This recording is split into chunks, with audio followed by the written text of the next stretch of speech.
You are listening to Proof Text, a Glossa House podcast exploring Scripture and all things related to it. New episodes are released daily.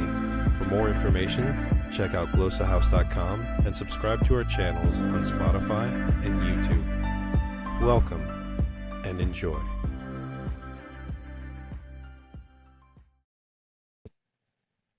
Hello and welcome to another edition of Proselytize or Apostatize. I'm your host, David Russell, along with no co-host today. I'm joined here by Jason Jewell and Caleb Jackson, who is, not a stranger to the show, but Jason is, and I will let him come on here and introduce himself. We're going to have a debate today called, Is There Sufficient Evidence for God? So Jason, why don't you just introduce yourself real quick? Hey guys, how you doing? My name is Jason Jewell, and I've been an illusionist for the past 20 years, lecturer, talker, speaker for maybe past 7 to 9 years, and I like to discuss skepticism and things of that nature. I like to discuss philosophy, logic, syllogistic structure, and theism is a really interesting topic. I used to be a theist myself. I'm from Michigan. I moved to Florida, which is where I'm at now.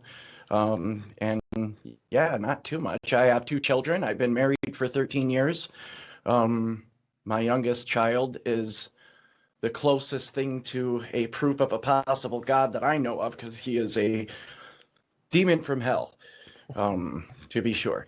But yeah, that's about it. Awesome. Caleb, why don't you introduce yourself again, just for the people that don't know you?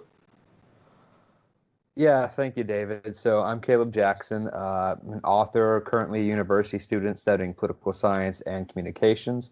I've published a book on the resurrection. I'm about to publish my second book on theodicy and the problem of evil, which will probably be done late January, early February. Goes according to plan. But of course, 2020 and 2021 are unpredictable, so who knows? But we'll have to see how that goes. So yeah, I'm happy to be here. Awesome. Well, guys, this is going to be fun. I'm looking forward to it. It's actually something that I love to discuss. So this is this is exactly why PORA was made, was to discuss these type of things. Now, the format is what we're going to be getting into right now. So it's going to be 15-minute opening speeches each. Obviously, we'll start with the affirmation side, which is Caleb's side. So yeah, Jason, you'll have the last word tonight. Okay. 10-minute rebuttals each, 45-minute cross-examination, and we're going to play that one by ear. The guys have worked out maybe they'll spend a certain amount of time here, a certain amount of time with the next guy, but we might just end up doing an informal dialogue like we normally do. 5-minute closing statements, and after that we'll close out the show, gentlemen. So with that, Caleb, why don't you get us started here? All right, it's going to let me share my screen because I have a. I don't think so. You're going to have to. I don't think you're going to be able to share your screen on this. I mean, you could try. I can try. Yeah, give it a try. Can you see anything? I can't see nothing. Okay. Well, let me just hit stop sharing then. So you didn't see your own screen or anything? Try it again. Yeah. Okay. Oh, hold on. Let me try this instead. Is that any better? You see any of this? I'm seeing your content. Oh, here we go. You can see that? I can see that. Yeah, I can see it on here, but it's not going to be on the OBS, I don't think. But you can go through it with Jason. Oh, it isn't? Yeah. Well, I can just for visual aid. Can't hurt. All right. All right. Perfect. So the case I will be presenting today will be arguing that there are good reasons to warrant belief in a God. I will not be arguing that those who disbelieve in God are irrational, but merely that one can be rational while affirming belief in God. The arguments I will be presenting are as follows. 1, God is the best explanation for contingent things. 2, God is the best explanation for objective morality and value. 3, God is the best explanation for miracles, specifically the resurrection of Jesus of Nazareth. 4, belief in God is properly basic and warranted through personal experience. Let's look at that first argument, that God is the best explanation for contingent things. Now, when I say a contingent thing, I mean something that requires something else in order to explain its existence. For example, my existence is contingent on my parents, and this computer's existence is contingent on a factory or a technician.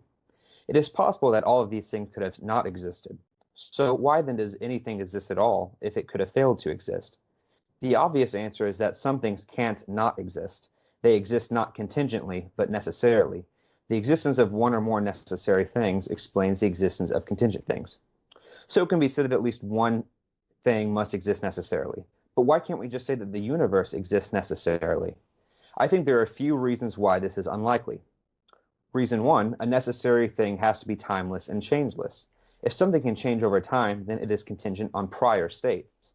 The universe is a series of ever-evolving physical states, all of which are contingent on additional physical states. Point two, Occam's razor holds that the simplest explanation is the most preferable one. The simplest explanation would likely be a perfect being. Why? Because a perfect being does not have what's called arbitrary limits. If, for example, we say that atoms or quarks or energy exist necessarily, we would have to say that all independent attributes of matter exist necessarily. All of the countless laws of physics and limits of matter exist necessarily, making the explanation more complicated. In contrast, a perfect being that has no parts and no limits is a simpler explanation. It is one thing that exists necessarily instead of thousands of different things that exist necessarily. Therefore, a necessary, changeless, timeless, perfect, and limitless cause for contingent things is the best explanation, and this we call God. Secondly, I will argue that God is the best explanation for objective morality. Naturalistic morality seems to fail on four primary points. One, natural selection. In natural selection, fitness is described as the ability to reproduce. It is not equated with the well-being of others. In fact, often countries with the highest population growth rates have very bad standards of living. Point two, naturalism cannot account for objective value, for human beings are no more objectively important than any other collection of matter. At most, we can appeal to emotivism and say that we want to survive and want to have value, but this does not make it true. If our desires alone can justify a belief independent of reality, then one may have no problem with belief in God or religion. Point three, materialistic naturalism cannot accurately account for free will, because the physical laws that make up our minds are inherently deterministic. Point four, without eternity, all consequences under naturalism, whether good or bad, are ultimately meaningless and nihilistic. In the end, death wins. But why think that God provides a better explanation for objective moral values? I believe that a proper foundation for value must have certain features. For one, it must be eternal, necessary, and changeless. This way, it would exist just as a brute fact of reality, unlike human reality. The fact that is changeless means that it is not arbitrary or contingent on time. It would also probably be personal. Why? Because if value is just an abstraction like numbers, then it should apply equally to everything. But it seems obvious to us that humans have more value than things that are inanimate. And so if the highest form of value is found in persons instead of non-persons, then it is likely that the source of that value is itself a person. A personal being could choose to create things with value and other things without value. Therefore, morality is likely grounded in a timeless, changeless, necessarily existing personal being, and this we call God.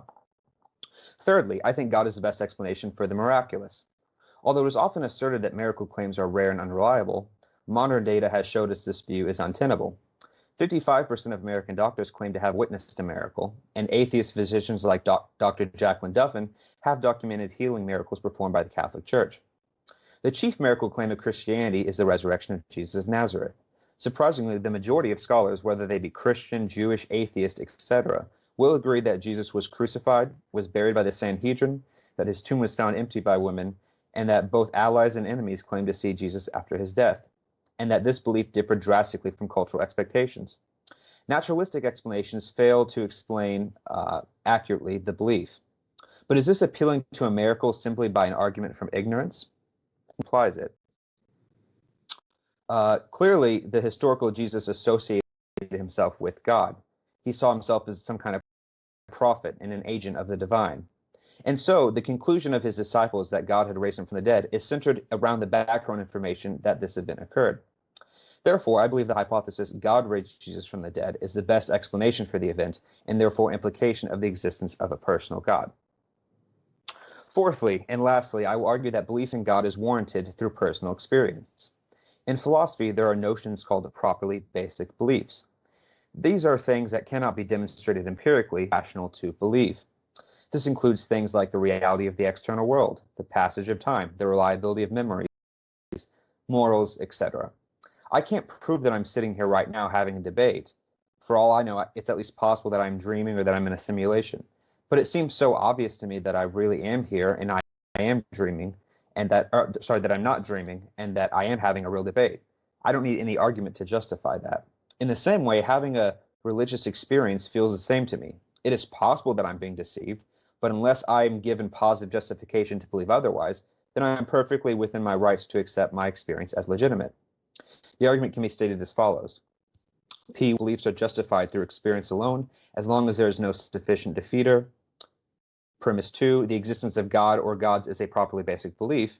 Therefore, it follows the existence of God is justified through experience alone as long as there is no sufficient defeater. Now, the argument is technically valid, but one may ask if it's sound. P1 I already explained in the opening paragraph. But what about P2?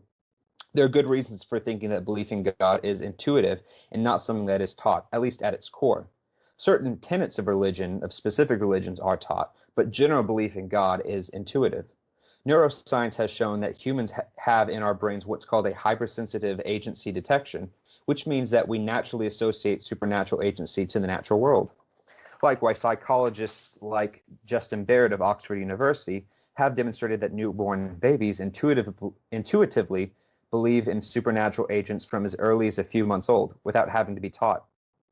These, among other reasons, imply that belief in God and in the supernatural is generally intuitive to the human race, and thus a properly basic belief.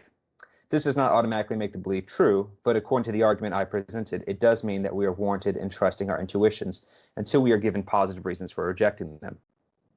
Therefore, in conclusion, I have presented 4 arguments for why I believe that the existence of God is a warranted belief. Thank you very much.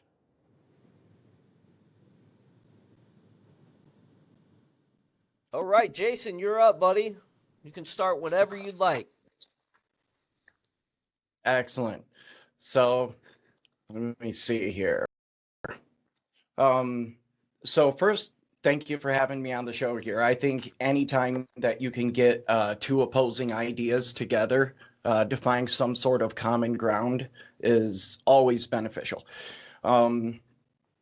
So like most participants that take part in these types of debates, I doubt that either one of us is really going to change each other's mind, but the real benefit of doing this is so, people watching can, really get a good idea. Maybe they're on the edge or they're not really sure what to do or where to go, So, I'm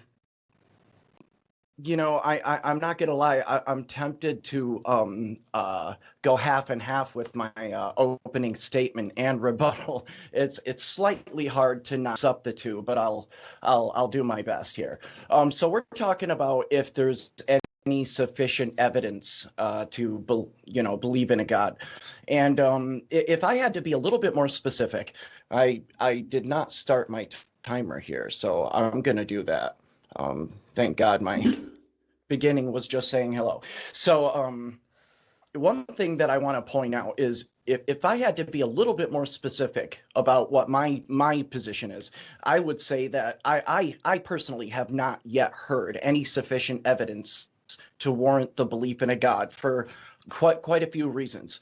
And even those reasons are always in response to a claim of some sort, and I'll get to that momentarily. Now, are there reasons to believe in God? Probably. There's probably a lot of reasons. And are there good reasons to believe in God? I believe at times there may have been a good reason to believe in God. At one time, it was reasonable to believe that the sun was going around the earth. And why would someone believe this? Because that's what it would look like.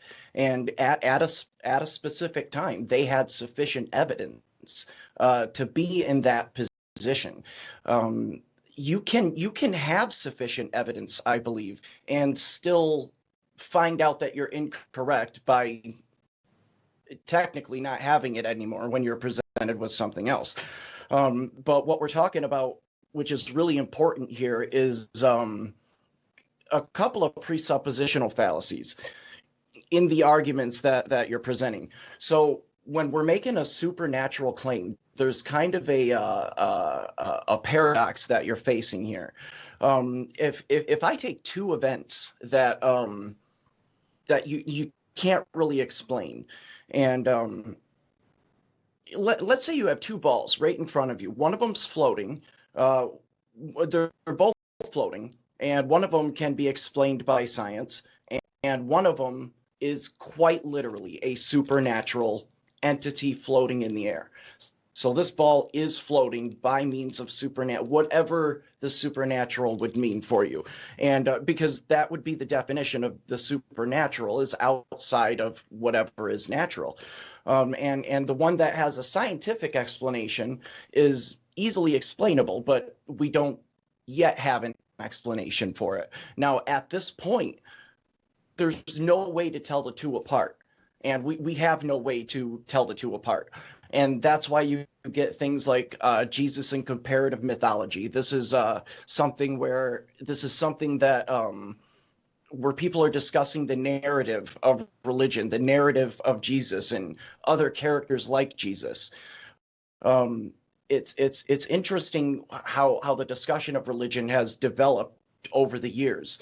And I think sometimes if somebody lived from 2,000 years ago to now, I believe they would see it a little bit differently. They would see the changes as time, as they would see, thunder doesn't clap because of Thor anymore, and if I wasn't able to have your opening statement or access to, the arguments you have there, is there a way to put it up on the screen? Because let me see here. Let me get rid of this. Excellent. I'm going to go into something here. Razor is can you hear me, Caleb? Oh, we're not allowed to do any crosstalk at this moment, really, no. Are we? I was going right into, so we have a problem with Occam's razor, which is the easiest solution is, and that's not what Occam's razor says. Occam's razor is not to multiply entities unnecessarily. So when we're talking about it's reasonable to accept a claim. We're not talking about sorry here. The opposite of a claim isn't making another claim. It's to not accept a position that you would rest in as a default position, which is to not really take any side at all. So we have why can't the universe be necessary? Is the universe necessary? Was it necessary? I don't really know if the universe is necessary. A necessary existing thing must be timeless. I don't know of anything that is necessary. A lot of these take a position of undemonstrable things. For example, like free will. Like, no, you can't prove that we're living in the real world. So free will, for anybody else, you find out that everything you were living is a dream, or the Matrix now in more modern times. So let me see what my time is at. Okay, so imagine you would. I'll give you a warning. You're good on time. Oh, beautiful. So now, this is the interesting part with this. So imagine I wake you up in the new reality and I say the life you've been living is completely fake. You would still be able to ask the question, is this life the real life? And now we have another paradox here where you can never really get to the end. But more importantly, is this the real reality? I don't know. I haven't been given any reason to think otherwise, or I haven't been given any reason to believe there is a reason to think otherwise. And the default position on that is, for me, I don't know. When we're talking about a paradox of that nature, there was these points that you brought up that was timeless, changeless, necessary, and you had a fourth one.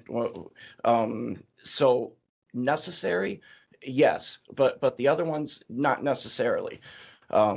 I don't know which one it was. Properly basic beliefs. Now, I understand what properly basic beliefs are, and the closest thing that I can compare it to is an axiom, maybe. But I don't really think God would be a properly basic belief. We know of civilizations that have no God, they have no language, they have nothing of that nature. When you take the example of the baby or the child, humans don't develop a theory of mind until after 2 years old. But how would you demonstrate that a baby had these thoughts or these ideas? There's no way to demonstrate this. I don't know who would have done a study of that nature. But how many people have done a study of this nature and could put all of their claims together?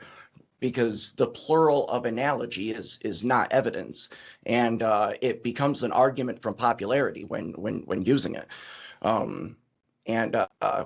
But the one point I want to go back to is belief versus not belief, and this is where you take up one position versus another instead of rejecting both, and really keeping yourself in a position of a default position until you have sufficient evidence, because evidence is different from a reason. That's good. Yeah, I'm good. All right.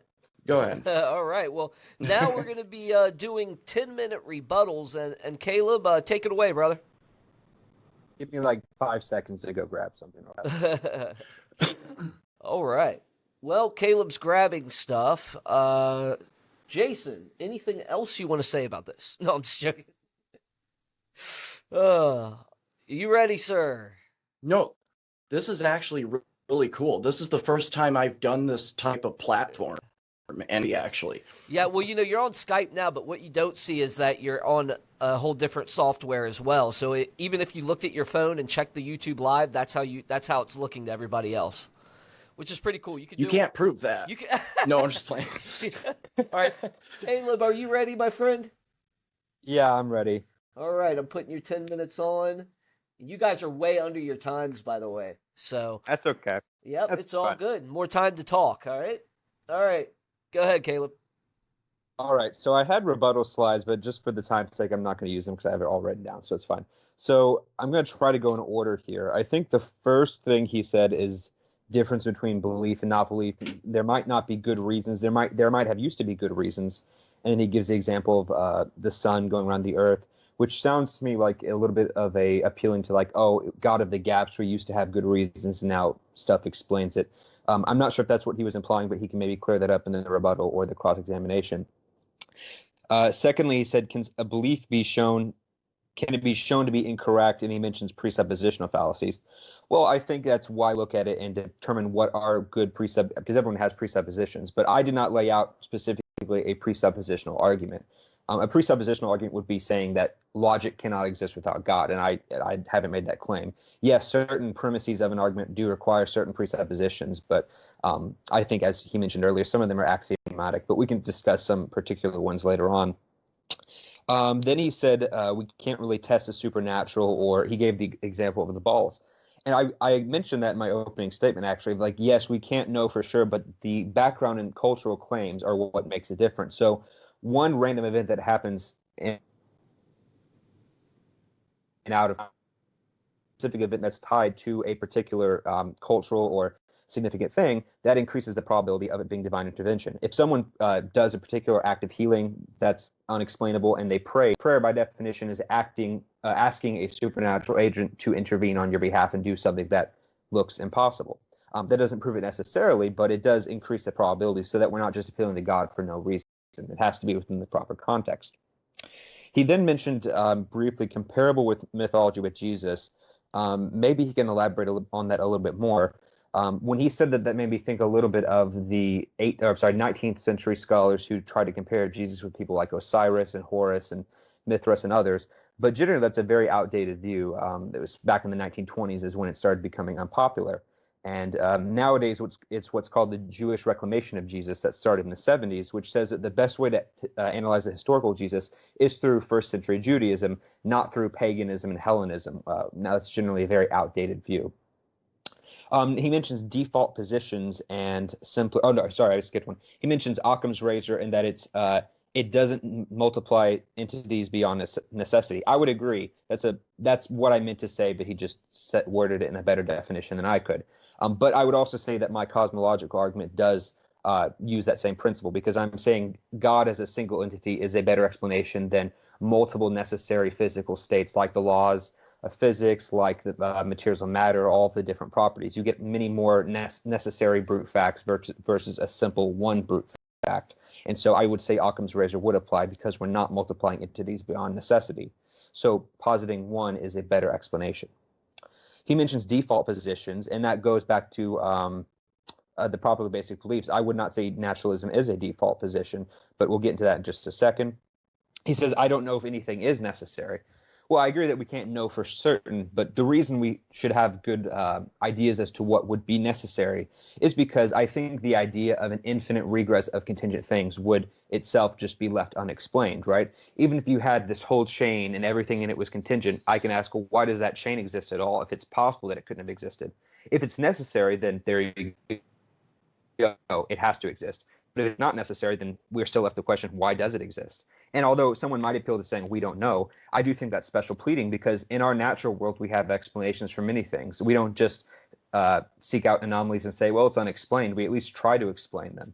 And so I think it would just be special pleading to say certain things are unexplained and certain things are not, or at least there's a difference between having the explanation that we don't know what it is versus not having the explanation at all. And I'm saying that everything probably has an explanation. It's either contingent on something that we might not know, or it's necessary. So that would be a reason why I think necessity is a metaphysical principle that has to exist. He says, going back to the properly basic beliefs, real reality, we don't have any reason to think otherwise. I would agree, and that's why I brought up properly basic beliefs. They are axioms, and I think that's a good word for it. He's correct that we can't prove that, if I woke up from a dream, how do I know the world I'm in right now is in a dream? Well, we don't know that for certainty, and so I don't on that particular point. We're not asserting these things with absolute certainty. We could be wrong, but Jason is correct that unless we are given sufficient defeaters otherwise, we don't have to be skeptical of it. Properly basic beliefs are the one things that you don't really have to give positive arguments for, simply because it's so intuitive and so obvious, you kind of have to start from there. He talks about how he said he doesn't think God is, so he agrees with the first premise of that argument, but he denies the second one, which is that God is not a properly basic belief. He points out that there are tribes and people groups who don't believe in God. This is true, but they are definitely a minority. And I'm not just appealing to populist beliefs, right? I think when we look at, we ask the questions, are functioning properly? I don't mean like mental illness, but for example, a blind person might feel the world around him, and he has senses that are not functioning properly. But he can conclude most people in the world probably aren't blind because they wouldn't be able to help him out. They wouldn't be able to do things. Same with a colorblind person, right? Beliefs that are not functioning properly tend to be in the minority. If it is true that the majority of beliefs are not functioning properly, or not accessible to the real world, then that would make our entire sense of self, we would have to be skeptical of everything in our minds, because it would just mean that evolution is not a reliable process for making true beliefs. But I think it is a reliable process for making true beliefs, and so I think the beliefs that we're given, including beliefs in God, believe. He also asked, how would you test that on babies? I was quoting from this book from Dr. Justin Barrett of Oxford, and they did a bunch of studies, he cites several ones, of I think that how they would interact and how they would believe in supernatural agency. So he proposes that babies have a belief in the supernatural, and then later on adults fill in the specifics of that belief. And it's not just other ones. I mean, Daniel Dennett, who's a pretty well-known atheist, also would probably agree that we are born intuitively to believe in the religious things. And this has evolutionary benefits. For example, people who are religious tend to have more children, and that makes sense as far as population growth, because evolution wants to propagate DNA. Oh, shoot, I forgot what I was going to say. How am I on time, by the way, David? Okay. I think that's what I was going to end it on. Yeah, I don't think I forgot the last thing I was going to say, but yeah, I enjoyed this, and I look forward to what Jason has to say. All right, Jason. Well, your 10 minutes starts whenever your first word hits the mic. Alrighty. So, you said, when I was pointing out the God of the gaps, yes, yes, that is the God of the gaps. Actually, that is what I was getting to. That was my point. Anytime you put a supernatural answer into a spot, and that supernatural answer is God, that is by definition the God of the gaps. And Testimonial evidence of any kind stacked against each other does not improve the probability of any claim or proposition or conclusion. Even if a religion versus one other religion compared with each other, if they give the same evidence, the same reasons, if they're equal, and it really doesn't matter if they're outdated. If something is true or not true, it's not gonna matter what date it is or how old it is or how new it is.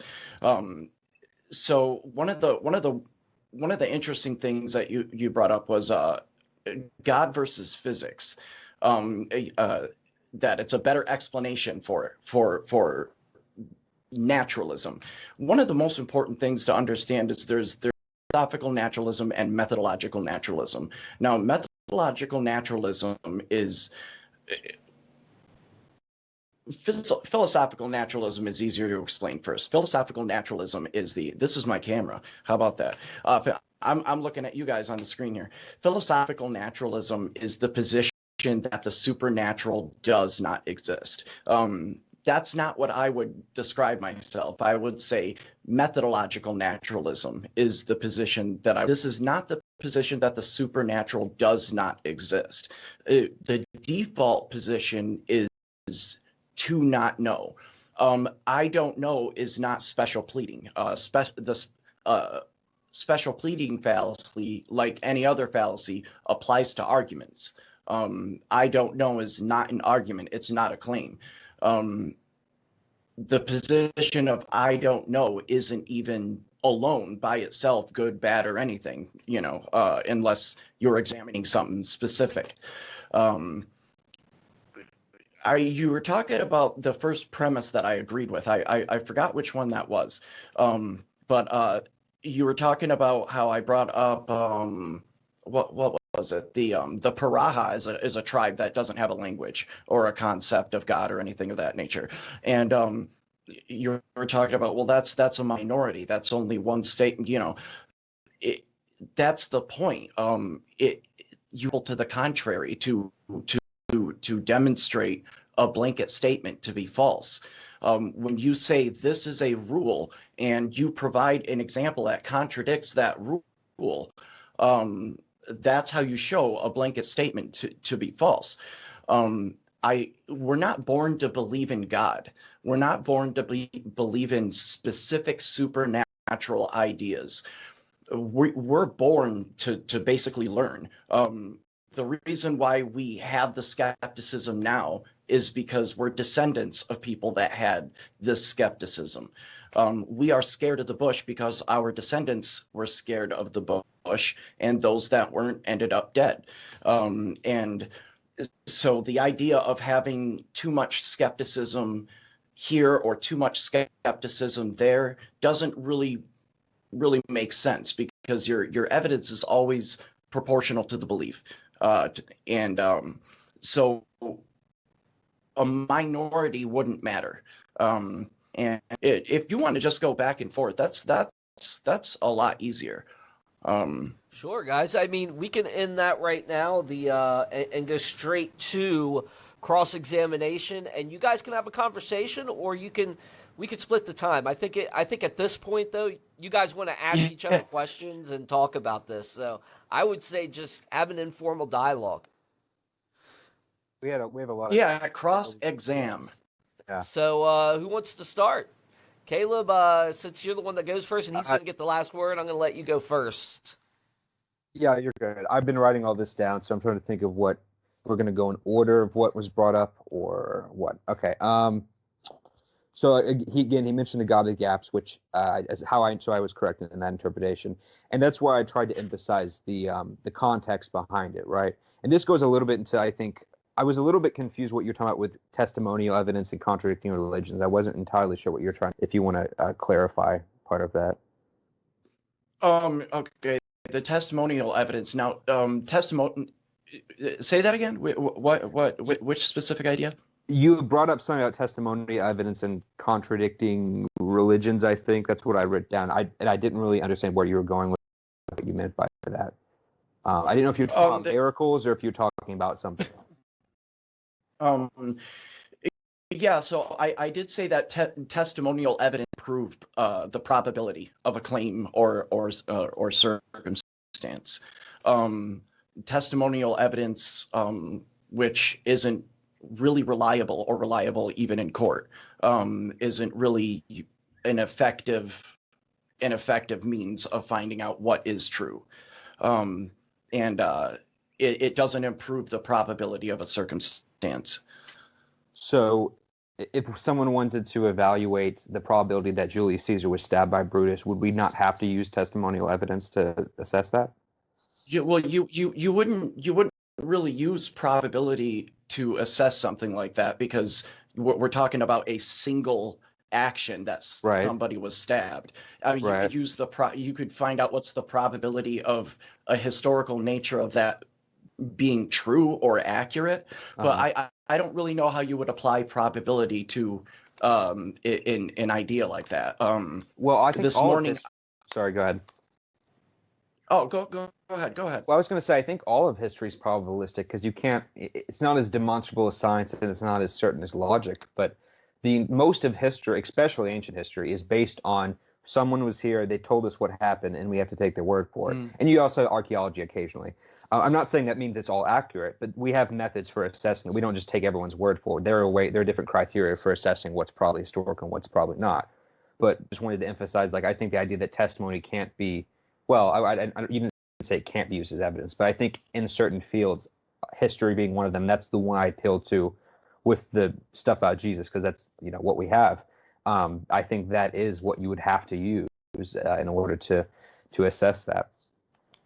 But why would you have to? I mean, if would we have to for every, like, Zeus as well? I mean, well, yeah, I mean that's what genre matters as well, right? But I mean, Jesus in Nazareth it's more analogous to someone like Socrates or Apollonius of Tyana, right? I mean, Zeus was a mythological person who was never, at least whether or not you believe Jesus was God, I mean, at least the consensus is he was a historical person. So that is the presuppositional fallacy right there. From the default position, you have two equal characters because what you're saying is, well, Zeus is the mythological character. We're talking about Jesus. To even justify that comparison in that way is assuming the truth of that which you're attempting to demonstrate. Right, but they don't just look at it and say, "Oh, here's two characters, let's pick Jesus." I mean, there are historical reasons for affirming one is. It's like why should we think that Josephus existed, or why should we think that John the Baptist or Caiaphas exists, or Pilate? Right? I mean, they don't just look at every character in history and try to decide who is real and who isn't. Right? No. There are ways to, yeah. Yeah, they apply different standards of evidence, and that's what's really important. So the evidence that you would apply to determine whether or not George Washington existed or whether Caesar existed is different to determine whether a God existed. For example, there's a lot of historical characters out there, like leaders, and there are leaders that I know of today right now. There is, and we would both agree with this, right? Yes. And there have been a lot of gods out there, and we would both agree that they are most likely or not true, correct? Yes. Okay, so really we're on equal footing there. It's just Jesus specifically. So what you might be looking for is, what method are you using to determine that Christianity is correct, or the fact that there is a God versus what? Okay, so I think I understand what you're saying a little bit better now because I was trying to understand that. So that's a good question. First of all, I would like to say in this debate, I'm not specifically arguing. Of course, I am a Christian, but that's we could assume the Christian. It doesn't have to be the Christian God for the sake of this Okay. debate. A It wouldn't matter. rightly Christian. No, I'm just joking. But I am arguing. But you're right. I am arguing that God performed a miracle in the case of Jesus. So that is technically directly related to what I was presenting earlier. So you're not wrong about that. So that's a good, and that's why I brought up historical criteria. I didn't go into it, unfortunately, but I had it on a slide that I didn't bring up. And that's when you have things like multiple attestation, early attestation, criterion of embarrassment, criterion of dissimilarity, etc. So, I mean, this is why, and when I was saying the consensus, I wasn't trying to appeal to ad populum, because it's not a fallacy if it's a legitimate authority and if they have good reasons for affirming it. So there's lots of, if you want to go into the historical arguments, we can. I have a 300-page book that delves into all of that. Shameless plug, I know, but I just wouldn't know how to evaluate the difference between two religious books. That's a good point, though. I think to make a distinction of when we say religious books, is the term of genre, right? Of what exactly when you pick up a book about I don't know, like Paul Bunyan, right? And then you pick a book about George Washington. How do you know which one is historical and which one is a fable? And that's why genre is important. Are they trying to tell a true story, or is this a fable of some kind? And so that's where you have to look into what they are. And the Bible is not a single book, especially in the New Testament, right? These are a collection of letters that were written, the biographies that were written at a certain time period, and then 300 years later, they put them all under one cover and called it the New Testament. So when we look at the genre of it, we can at least say that these people believed that they were reporting historical information about a person. Now, they could be wrong about that, and we'd have to get into that, but that's at least the difference between the two. Well, I wouldn't say that's it. I mean, I think that's on the right track. Yeah, we don't intuitively just know that Paul Bunyan didn't exist and he's a mythological character, right, and God isn't. That's starting from the position of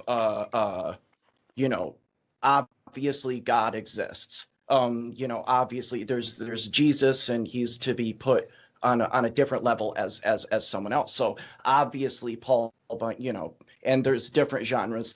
If you've heard of either one of these names, you could mix the genres up, and nobody would know what was real or fake until they opened up the book.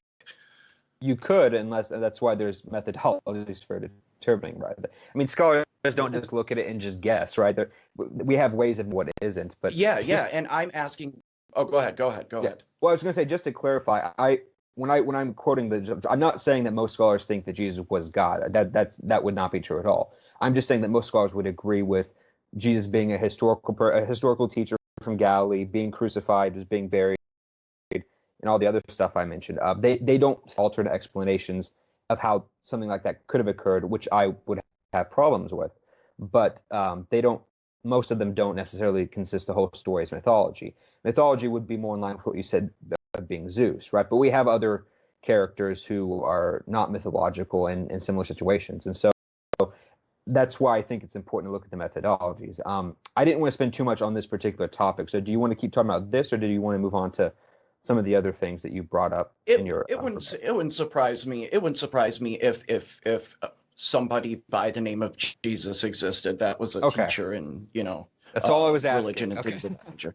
Yeah. What I'm saying is, so we have the scientific method, and we use that to investigate reality and the world around us. How is the method that you use for this current claim here? What is the methodology that's through to determine your claim that there is enough sufficient evidence? How do you determine it's sufficient? That it was supernatural agency?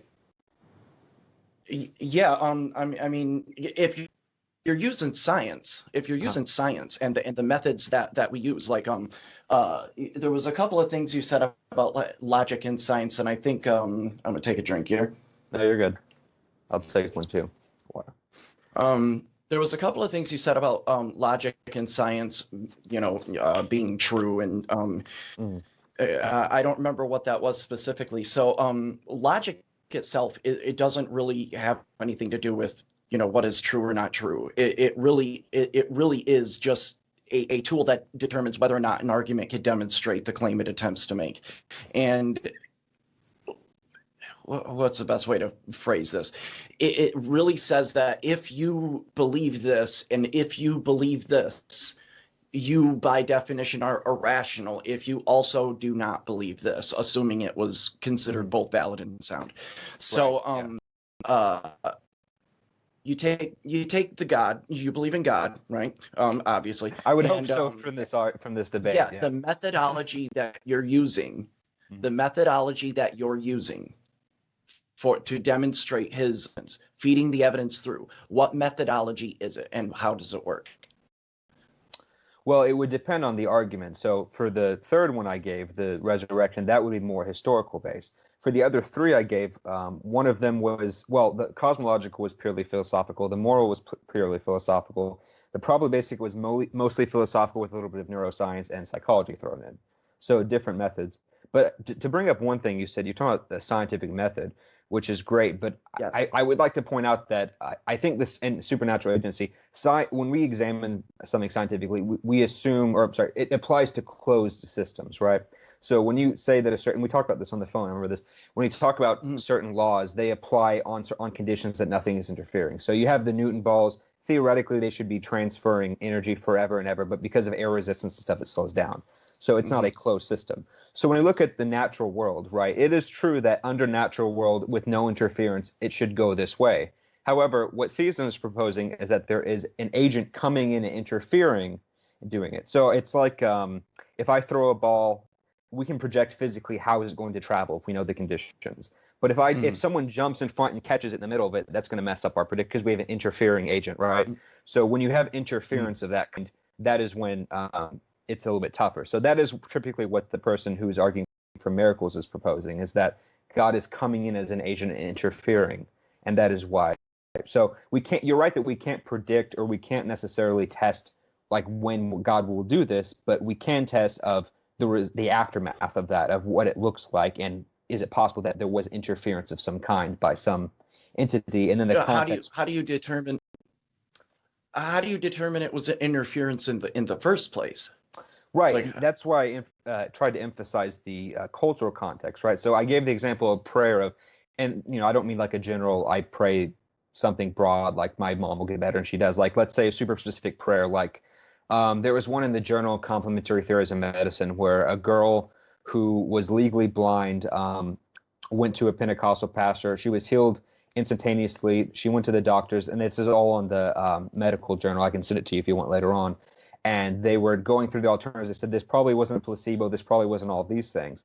So in that situation, we have a person asking for prayer is divine agents. It's asking a divine being to interfere in some way. That is what prayer is by definition. So in that context, because he was asking for interference, and it looks like maybe this was a situation where there was interference, we can infer. What if they were aliens? What if they were aliens pretending to be God?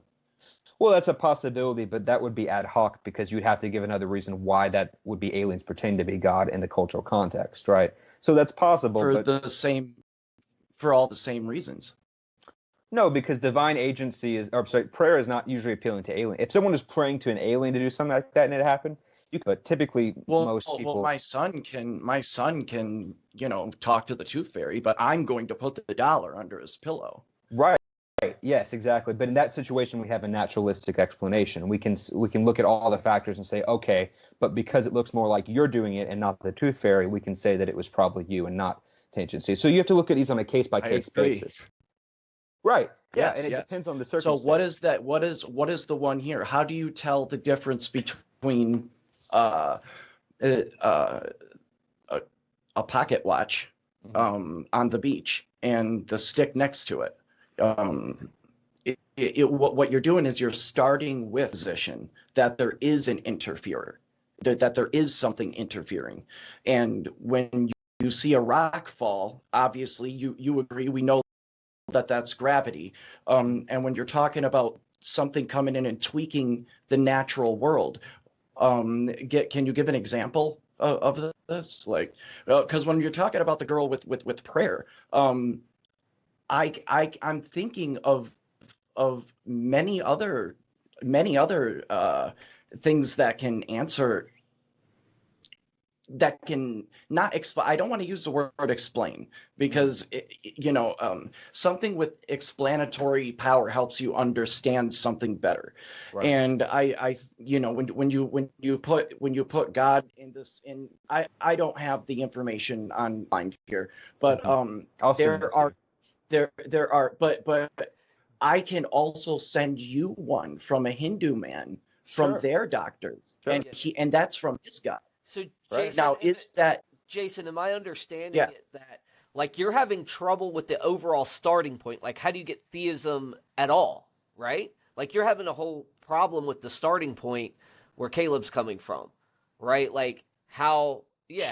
Sure. Is that what I'm getting? Is that what I'm getting from you? Is that there's a trouble with Yeah, the starting point at all? Like there's an issue with even assuming theism before you start, type of idea. Right, Caleb? Yeah, I think you covered that in properly basic beliefs. Why don't you unpack that a little bit? I mean, I don't want to step on y'all's conversation, Sure, but sure. I don't want you guys. That's a good idea. No, that's actually. Yeah, I want you to. Yeah, Can I because just it's say one- warranted belief. Let me say one thing. Let me say one thing to what Jason said, then we can go into that. He was bringing up he didn't finish his thing, so a Hindu healing thing. I would say two things. First, we have to look on a case-by-case basis, so I would have to see the particular things. And if that turns out to be the case, I'm perfectly open to miracles in other religions. Because, again, the premise of this is, does God exist? So for all I know, pluralism could be true. I'm not saying I think it is, but a pluralist probably wouldn't be against miracles in many religions. There's some very interesting ones where thousands of people can see the Virgin Mary, and it was investigated. There were photographs and I'm not Catholic. I can't explain well, and I haven't looked into them enough. So again, I'm not against that being a possibility. I try to stay open-minded. So you want to talk about properly basic belief? Oh, I'm sure. Yeah, I want you absolutely. to go to the starting point, because that's where I'm seeing you guys having the difficulty here. You're kind of speaking past each other, and I think Jason has a problem. Yeah, at the beginning of everything. Your whole initial presupposition that there is a God at all. Like, how do you come to that conclusion? My guess, and this is my guess, would be like, God's the hypothesis here. And, he's saying through experience, just kind of like what the founders of the United States said, there's certain things that are properly basic. There's certain things that are like self-evident. Okay. And there's some things that, and that's why I said, Caleb, why don't you go back to properly basic beliefs and give us an explanation on what those type of things are. You're a Reformed epistemologist, so you should be good at this. David's not here. He would be ripping into me. Yeah, just to specify, I love you, Reformed epistemologists too. I agree with Jason to an extent of I don't think you can posit an agent that is not a plausible explanation. If I say, what caused this, and I say it was a goggling, and you say, well, what is a goggling, right? That doesn't help us because we just don't know what it is. So that's why when I was presenting my argument, I did start with two other arguments for God before I went to the miracle argument. So I was trying to give reasons for thinking that God is as a personal agent who might be involved in the world, and then go into here's a specific case where he might have been involved. So that's why I try to bring up two other arguments before I got into that one. But yeah, if you want to talk about, sorry, go ahead. I'm sorry. Let's go over what a properly basic belief that you believe exists, because I think the only thing that fits in that category that I can think of are the logical absolutes. Okay, I think, well, we have to define what we mean by properly basic, right? So I would say there are logical absolutes cannot be wrong, right? We are certain that those are right. Just there's no way, like 2 + 2 could not equal 6, right? Properly basic. I would never. Even me and the wife have a rule that you're never allowed to say 100% certain on anything. Well, but I think that, I think you can be at least 100% certain of your own existence, right? Because if you say I'm not 100% certain, you're already automatically presupposing you exist. Yeah, I think Descartes was on the right track, at least in that sense. I can doubt my existence, so in some form, I must exist at least. All right, we agree with that. So properly basic beliefs are a step down from that level of certainty of saying we are not certain about these beliefs, but they seem intuitively obvious to us.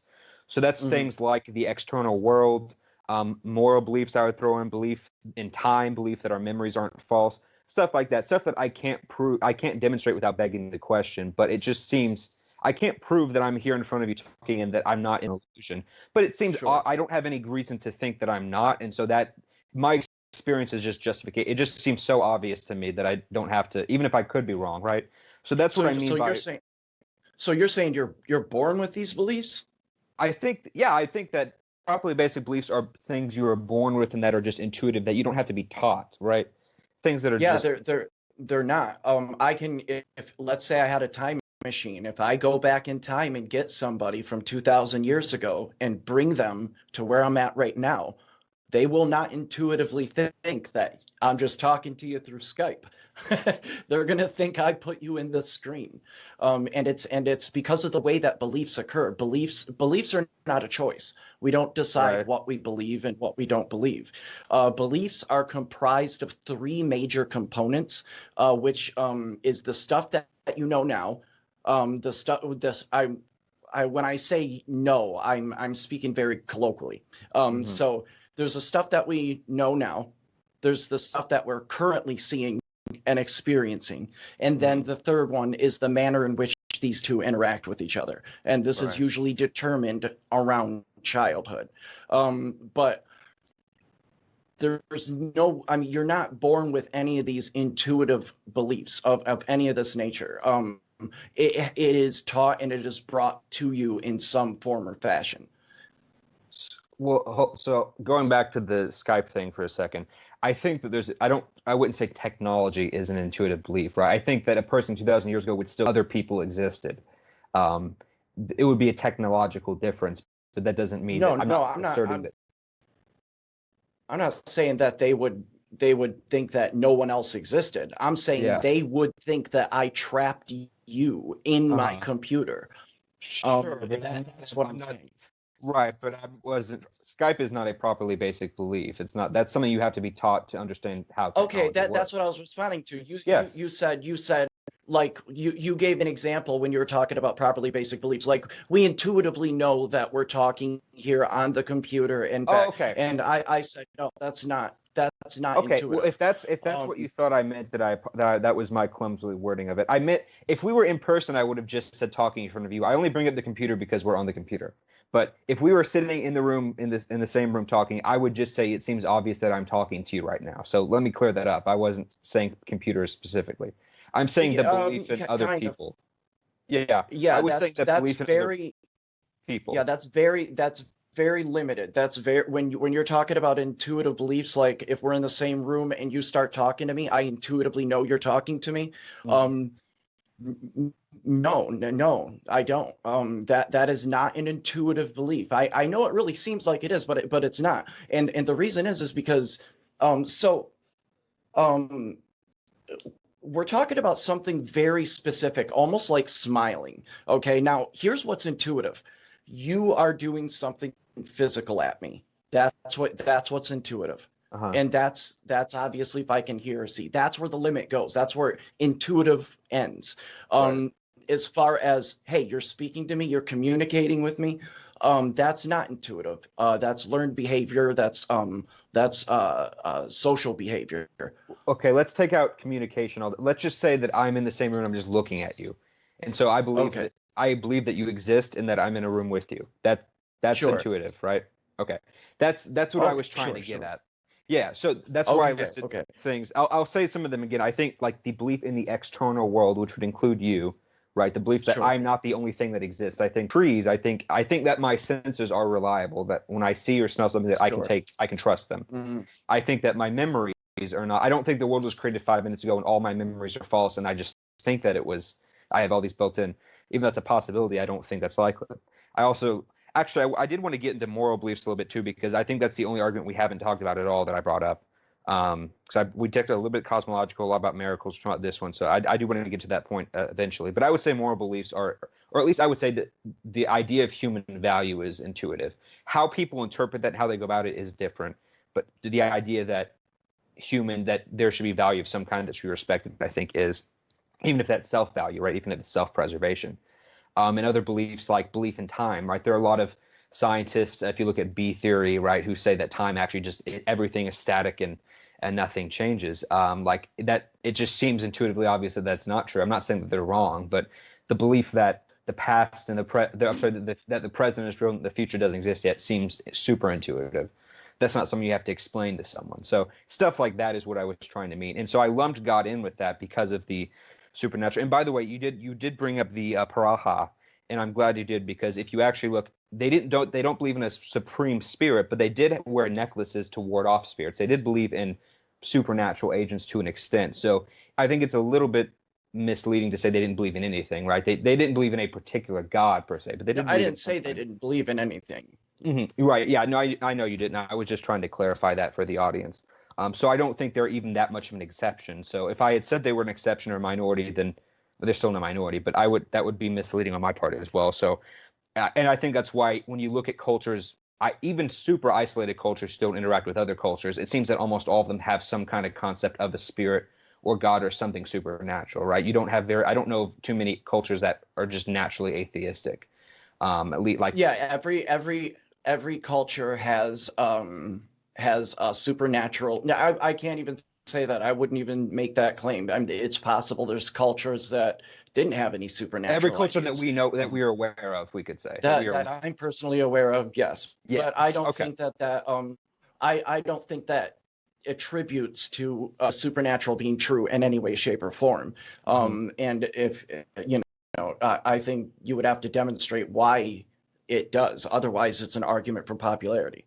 Right. Yeah, that's a good point. And I wanted to get into that a little bit. So the idea is that because we have eyes that can pick up light, we have ears that pick up sound. Because our senses give us an idea of how to understand the world around us. The idea is that because we have this sense of God, right? Calvin calls it a sensus divinitatis.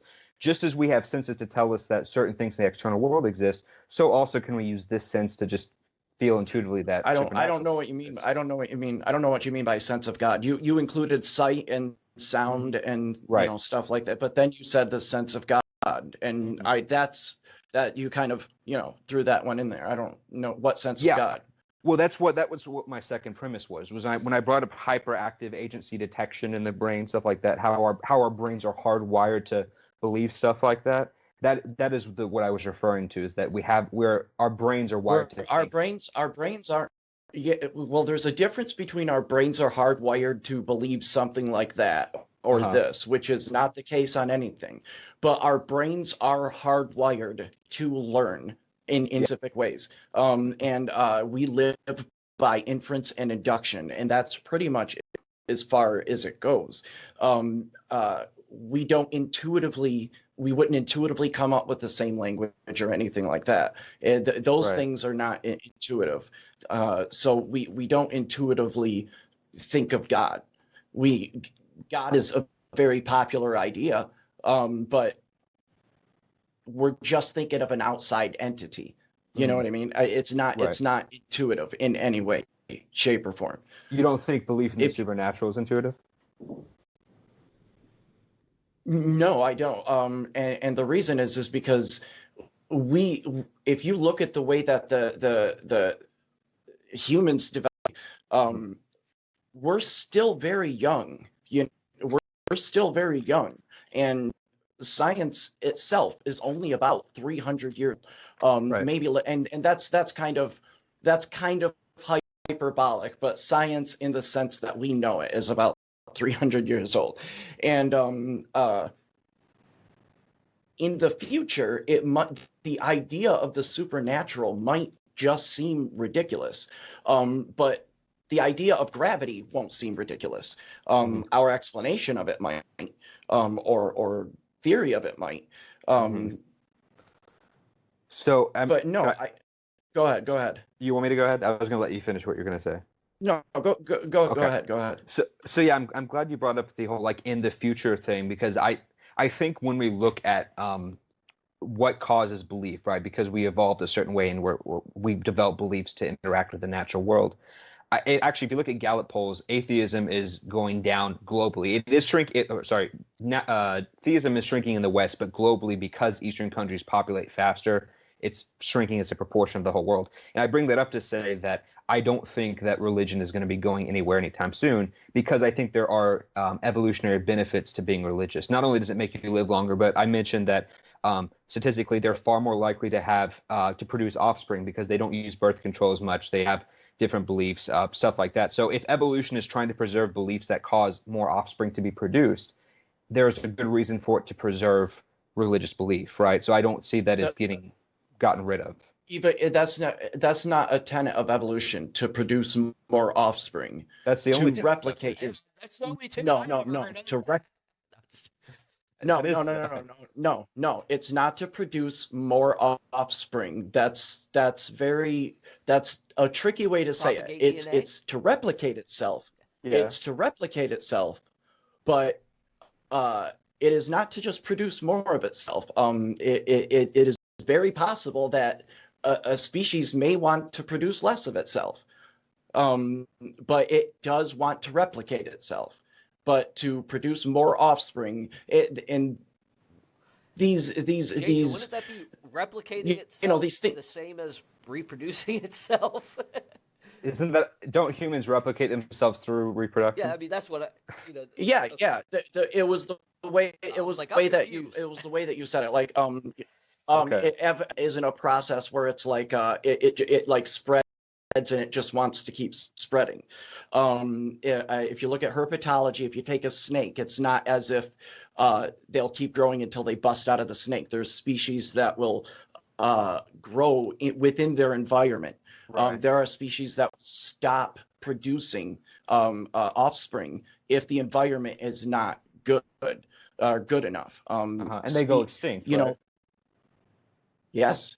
Yes, exactly. But my point was that natural selection favors those who can reproduce more. That's the whole point of natural selection. The ones who cannot produce in their environment are the ones who go extinct over time. Yeah. Right. So the reason I bring that up is I'm saying if religious belief is more advantageous in that sense, then religious belief would be more likely to be preserved by evolution. Okay, so how does religion make you live longer? Where did this come from? There are studies that talk about meditation, but it's not living longer. It's producing natural selection does not care how long you live as long as you can reproduce. I mean, look at like a fruit fly or something, right? They have very short lifespans, but they produce like crazy. Same with bacteria. So, and this is actually what I brought up in the moral argument earlier, is that quality of life is not as important. It's quantity of life in that particular sense. Because again, natural selection has no issue with bacteria or flies when they don't live long. As long as you can live long. Wait, hold on. What do you mean quality? Quantity? What? Say that again. I was saying that when you look at natural selections, what qualities it is favoring, right? So do you have two that's species? half of evolution, natural selection. There are two halves to evolution. Yes. Natural selection is one half. And then random genetic mutations go. the other. Yeah, go ahead. Sorry. Right. You have random genetic mutation, right, and then natural selection. The mutations can be okay. The mutations can be beneficial, harmful, or neutral. And when I say beneficial, harmful, or neutral, I mean how beneficial to reproduction in an organism's particular environment. So sorry, go ahead. Or the X-Men. Right. Yeah, in that particular sense, it could be. I don't know why I said that. That was good. I wish we would, but yeah. So It'd be pretty cool. The point I was trying to, it would be pretty cool. It would be pretty cool. But that would be cool. Yeah, it's true with the cards. It makes sense. So I guess, and I didn't have time to lay these two premises out, but is that if we can agree that evolution would preserve religious belief, and I gave reasons why I think that would be true, either it's preserving it because it is an accurate description of reality, or it's preserving it just as a useful fiction for survival. The first one's true, we have no problem with theism. If the second one could be true, but if the second one's true, that raises the problem of evolution gives us beliefs that may not be reliable, and it will hold on to those. If that's the case, then that raises the question of which beliefs can we trust at all if evolution won't correct itself on our false beliefs. So I think that's self-defeating, and so I think option one would be better. So I think that we evolve these beliefs, but we evolve because they're true and because it's an accurate description of reality. Just like we evolved belief in light because there really are light waves that we pick up. Evolution doesn't correct false beliefs or anything like that. But how does evolution preserve religion? Well, I mean, I don't think if evolution didn't. Do you think that we know more now? Do we have more true beliefs now than our ancestors did thousands of years ago? I would say so, yeah. Okay, so that would be an example, I think, of correcting false belief. Like you even brought up the example of the Earth revolving around the sun. Or sorry, sun, the Earth being the center of the universe, or something, right? Oh, go ahead. And that was a false belief we used to have, and we know that's wrong now. You even said that we're supposed to discover science and stuff like that, and that we're made to learn. And I agree with that, that would be correcting false beliefs that we previously had. That's what I was saying. No. I don't think we're made to discover science or anything. We're made to learn. We're made to interact with our surroundings. But when you get specific like that, that's when that distinction is very important. Because it's very possible that we didn't come out this way. We could have come out a different way. In which we never learned science. That distinction is very important. The only thing that you can't take away is that we interact with our environment in some way. Right. Do you think we would have survived? Do you think we would have survived as long if we didn't develop science at all? Because I mean, the Industrial Revolution was like a huge population boom. I think that as far as I mean, did we survive long? I mean, what if we are the youngest civilization in the entire universe so far? What if we're the oldest? I don't know if we're surviving long or short. There's only one human race that we've seen. Right. Well, we did outlive like the Neanderthals and the Australopithecus and all the different hominids you want to get into. Humans have been around for 200,000 years, if I get that right. And I mean, that's not very long compared to the dinosaurs, so you have that on there. You had Homo erectus. Yes, Homo erectus. You had Australopithecus. Yeah, there you go. Yeah, that was Lucy. There's like 6. I think I tried memorizing them one time. I got up to 6. A couple Neanderthals, dude. So. Yeah. You can go to California and make that chart pretty easily. Just people on the street. Huge. He's a Neanderthal. Yeah. I don't know. He knows. I don't know how. I make fun of him all the time. That's fine. I don't know how old either of you guys are, but there was a Neanderthal show on a while ago, and it was really weird. And the characters were just popular from a commercial, and they made this show around them. Cool. It was fun. How are we on time, David? Got about 5 minutes left. All right. So, do we want to move on to the moral argument real fast? We just haven't talked about that hardly at all. Yeah, let's go ahead and talk about morality. Okay. So, I don't know how much you took of what the premises I gave. I gave 4 reasons why I think that naturalism isn't sufficient, and then I gave positive reasons why I think theism is sufficient. So when you say what define naturalism for me? The belief that there are no supernatural beings and that nature is all that exists. Okay. So I'm trying to understand that because it sounds like I can't tell the difference between the position that no supernatural entities exist and not accepting that they do. Those are two different things. Sure. Well, when I was describing, I was saying if we if we just assume for the sake of argument that there was no God, how would morality look? Or sorry, if there was no supernatural, how would morality look? Right. We don't assume. Yeah. Okay. But there are positive naturalistic. I wasn't trying to define your view because I don't know your view on that. But that was modeled more for people like Sam Harris, who says that science and naturalism can explain morality. That's what I was referring to. I'm not saying you believe that, but I was just I would say I can't speak for Sam Harris. I can only speak for myself. But I would say that science can explain morality. Okay. Yeah. That's all I was at. That's all I was trying to bring up. Yeah. So the reasons I give, and I'll just focus on one of them. I agree that science can explain. Well, I agree that we can explain why we develop morality, right? I think we can say that was just evolutionary survival. If we went around killing each other, we wouldn't survive as a species very long. So obviously, you have to have rules. But I think I want to make a difference between epistemology and ontology, right? Epistemology is why do we know something to be true.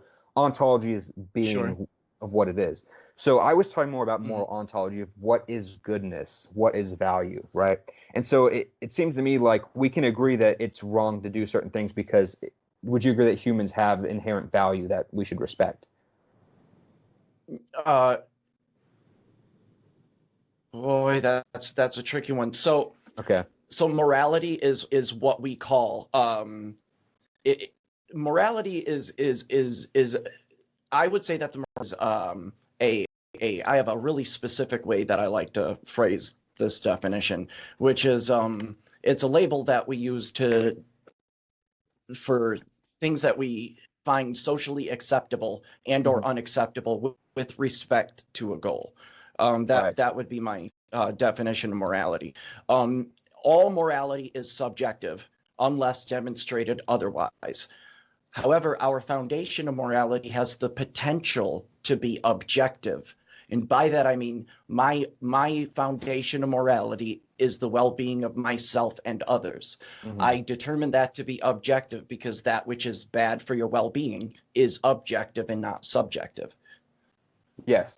So Go ahead. it is true that we can objectively show that, like, stabbing a person will harm them, right? So in that sense, it is true that it's objective. We can demonstrate. Now this might seem like a stupid interjection, but no, it's not objective that stabbing a person is objectively harmful. What if you have to perform a trig? Well, okay. Would you agree torturing a child for fun and no other reason is objectively harmful?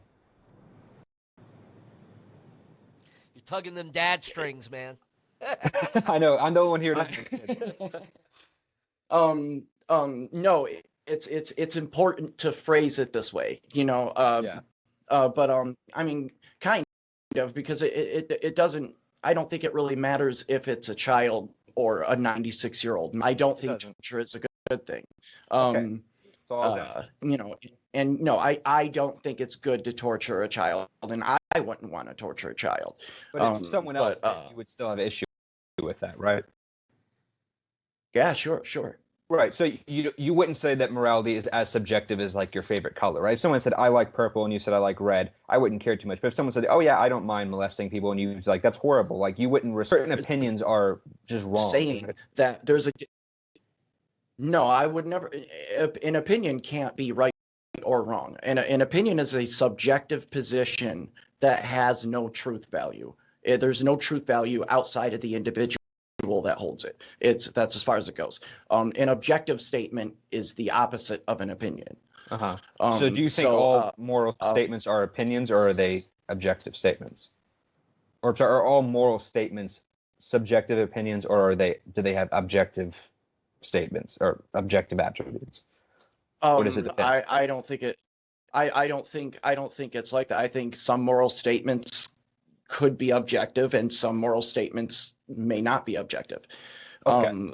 Now this is I just want to make sure that I stay in the realm, because crossing the line between whether you're talking about the foundation of somebody itself is very important. I was trying to cover the foundation. That's what I was trying to get at. Okay. Yeah. How are we on time, David? 1 minute.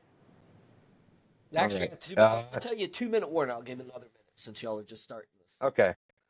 Yeah, so quick, I'll try to wrap it up. And so quickly about foundation, right? That's why I was bringing up the idea of value, right? We would agree that I hope we would agree that humans have, it seems objectively true to us that humans have more value than a rock or an inanimate object. That if you cut down a tree with an axe versus cutting up a human with an axe, we would obviously find more problems with the latter than the former, right?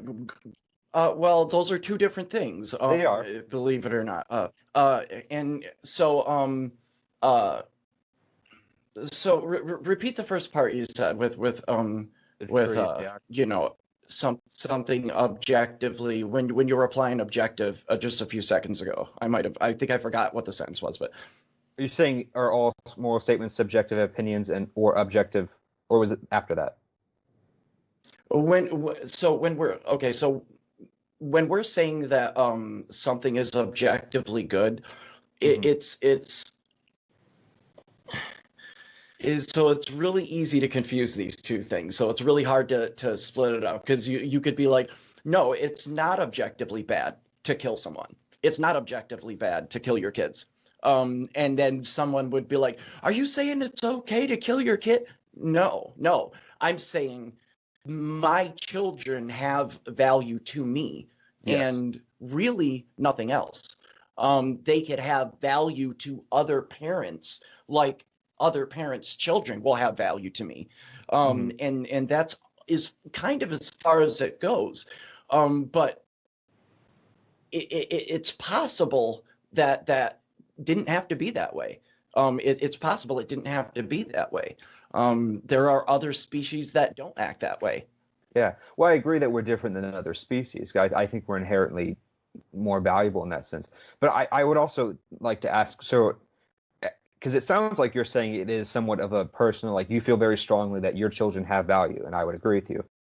But if someone wanted to harm your kids and they said, I don't care, I don't think your children have value, should you respect their opinion? Or, I mean, we see that if a racist person happens all the time. That happens a lot. And do you think that's wrong that it happens? Or are you against that? Well, of course I am. Right, but so you don't just see them as having a different opinion. Do you think that they are wrong, or do you just think that they just don't have the same opinion as you? I mean, I don't think so.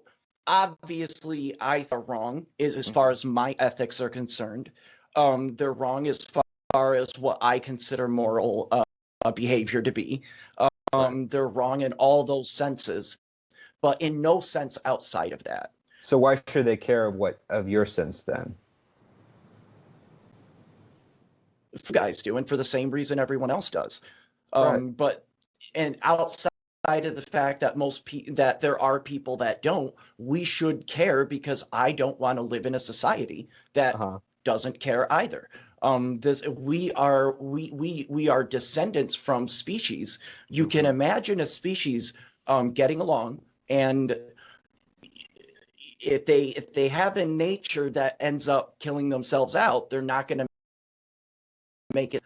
If they can work together, then I got to plug my computer in, or I'm gonna give me 1 second. Okay. I got to push this little red. I don't know how button. much time we have left, but I'll give Good. you a second. I know. Okay. This show's flexible. Okay. I have Good. the Infinity Gauntlet. Oh, nice. I know he's a comic book fan. But...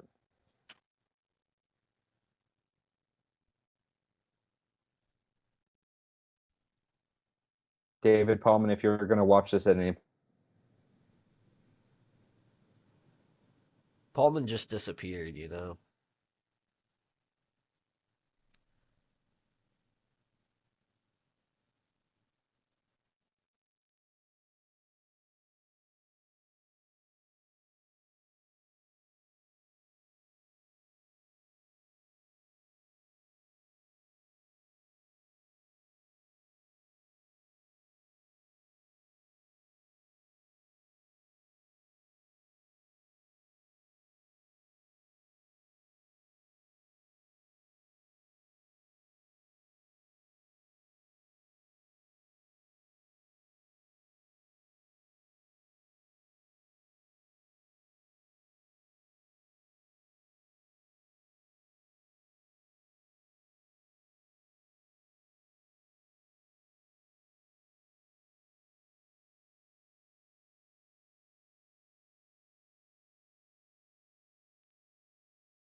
Frozen a second Yeah, ago. it just froze out.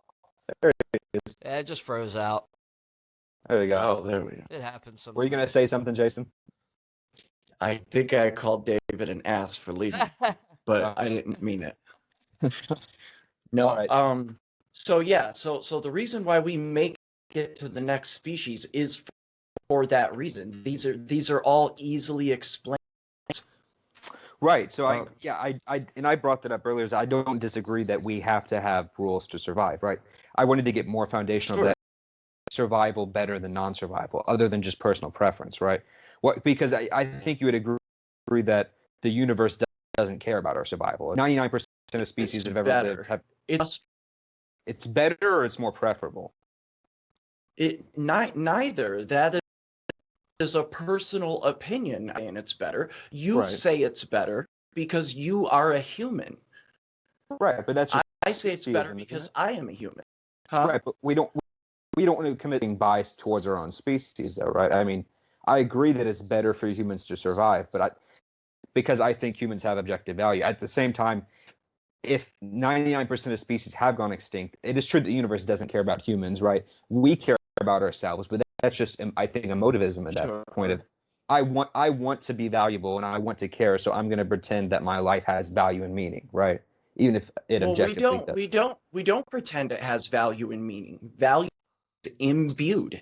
We give it value and meaning. I don't pretend my son has value and meaning to me.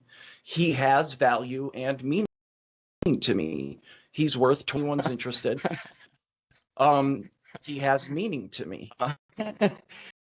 Value and meaning to me. I imbued him with that value and meaning. But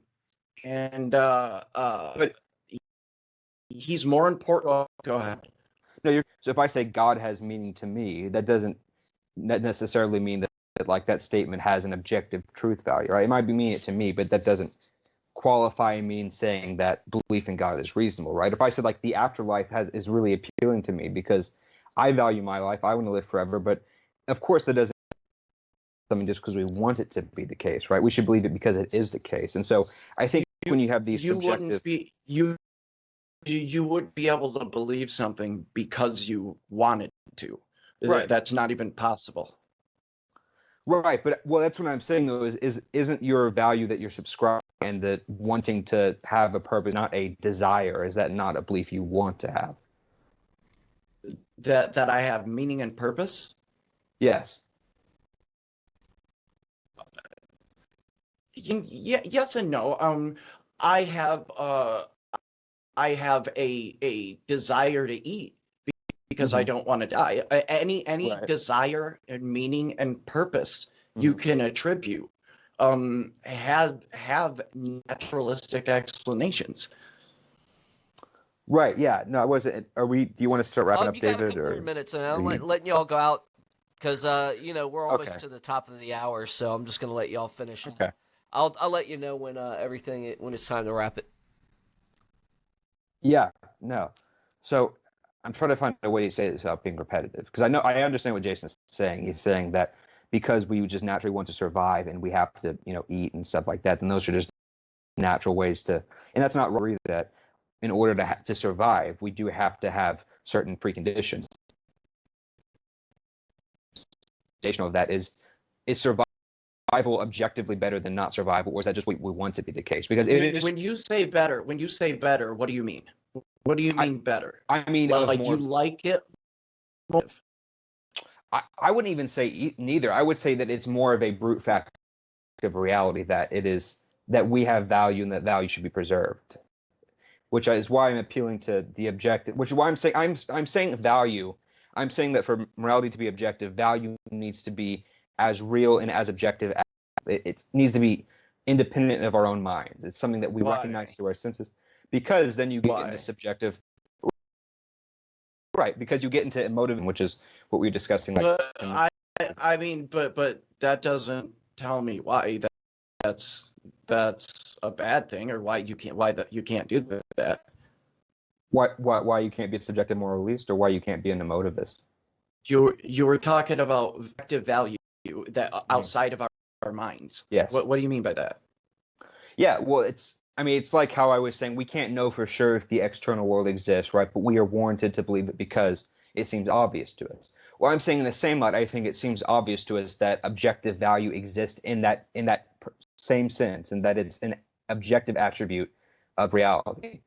And that I think that humans are, and this is where you get to like the image of God and all that theology, that humans have special value. That's the the important part where you really quickly say, and that's where you get into God. That's the part you have to expand. Yes. How does it demonstrate God?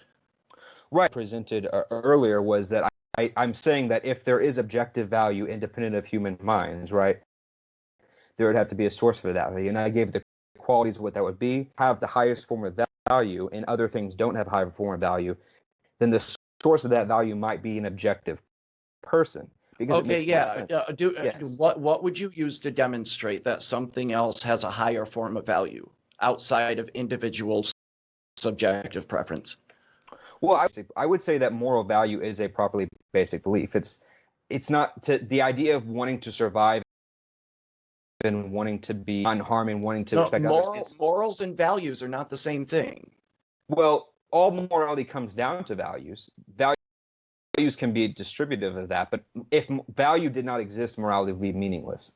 If certain things did not have better value than others, then humans would be no better than any other piece of atoms, right? Well, when you say better, I don't know what you mean by better.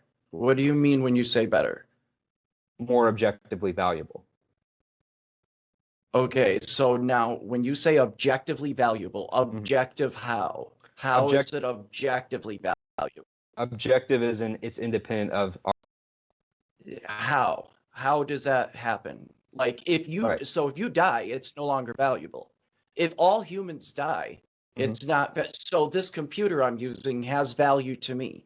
If it breaks, my wife will kill me.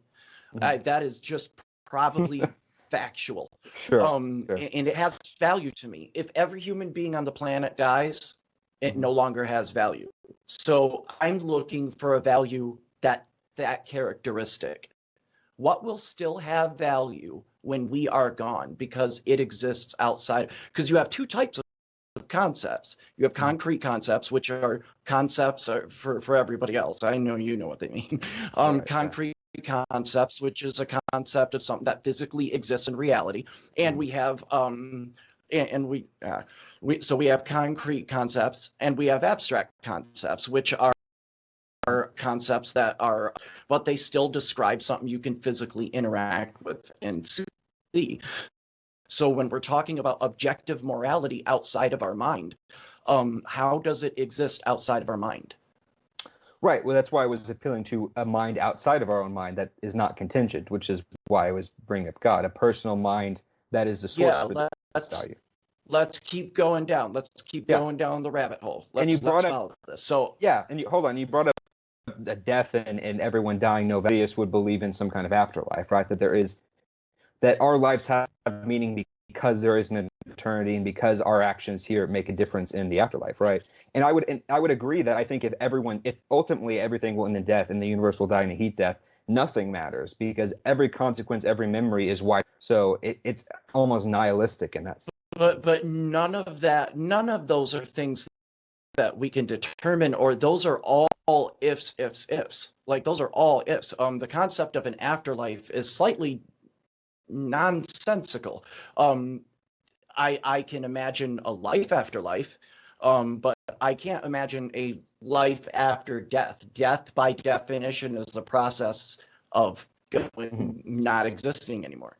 And so most theists believe in an afterlife, but there's no reason to believe, no sufficient evidence for it.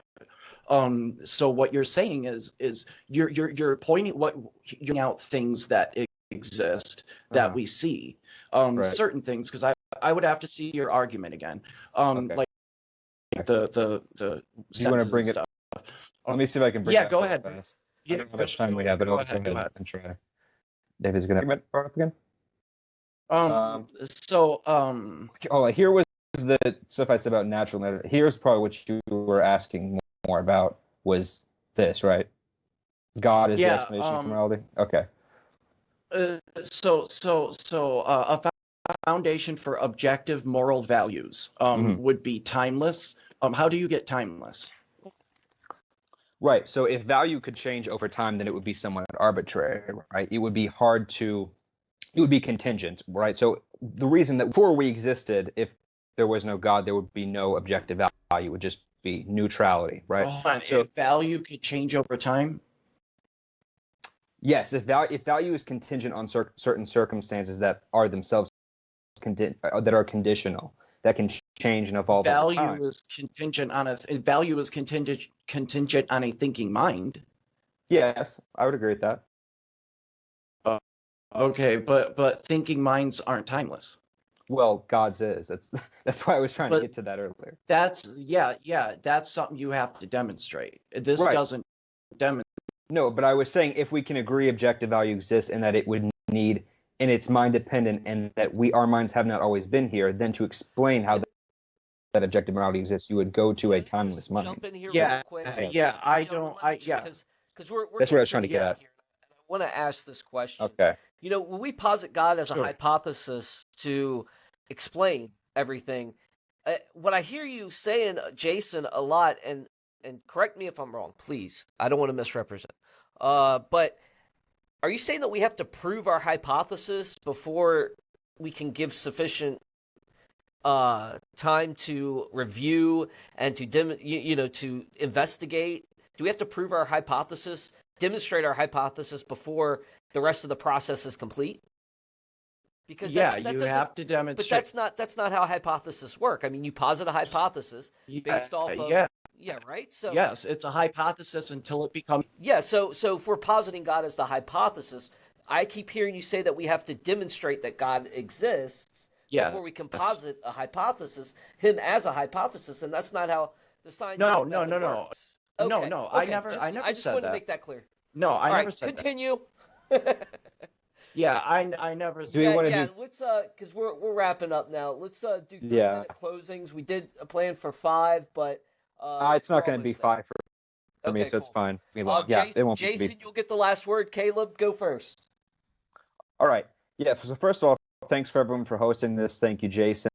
And this was really fun. I really enjoyed this. I think we got a lot of good points across and really understood each other better. So yeah, I think that I gave 4 reasons. The first one, we did logical argument. That went into a little bit, but we didn't. As far as I see, we didn't really have enough discussion to refute or confirm that. The second argument, we just disagreed on the deductive versus the hypothesis idea there. We talked a little bit about the miracles argument from the closer to the beginning of that section, and I think we got a lot of headway there. And then lastly, we talked about the probability. I think that that was a pretty good discussion. So overall, these are my 4 arguments. How persuasive or unpersuasive they found them, and I would just like to thank everyone for coming here. And I would always like to be open-minded, and I'm sure it's the same way. And I really hope he becomes a theist or Christian someday, but we have to wait and see. So thank you for everyone for coming on.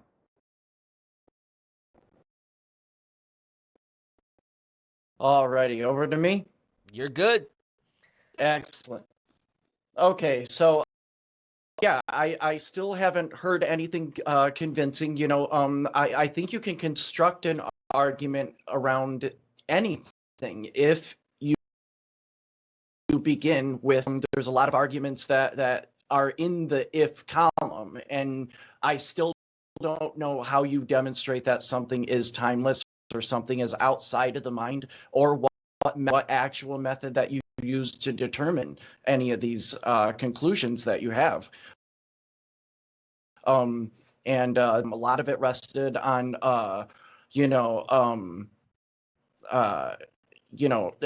studies that we can't really see or go into or determine or look at, and opposing studies with equal amount of evidence. And a lot of what I saw were things that were built off of presuppositions, things that I wouldn't call intuitive or anything of that nature. This was probably one of the most fun things I've done in quite some time, and I'm hoping we can do it again very, very soon. I think it'll be more fun as it goes on, but yeah. So that's Jason, pretty short can we get a card trick there before too. you leave? Yeah. Have a little fun for the audience here. Here we go. I don't know what I look like Well, here. you're Maybe also I'll the first to pull actually myself smoke up so while I broadcasting, so. on our show. It looks cool though. I don't have that style. I've got that a few times. Oh yeah, there you go. All right, man. Ooh, looks like it hurts. Cool. There we go. Awesome. All right, guys. Thanks a lot Cool, for man. having me. Yeah. I really appreciate it. Yeah, guys, we appreciate it, guys. We got more to come. Gary Habermas is in the work. Jay Warner Wallace confirmed for February 1st. And we've got another debate coming up as well. So stay tuned, and thanks for joining us. Interested in growing your ancient language skills but not sure where to start? Glossa House can help. From illustrated readers and short stories to lexicons and grammars, Glossa House offers a variety of resources for beginning, intermediate, and experienced ancient language learners. Head to glossahouse.com today. Glossa House, language resources for the global community.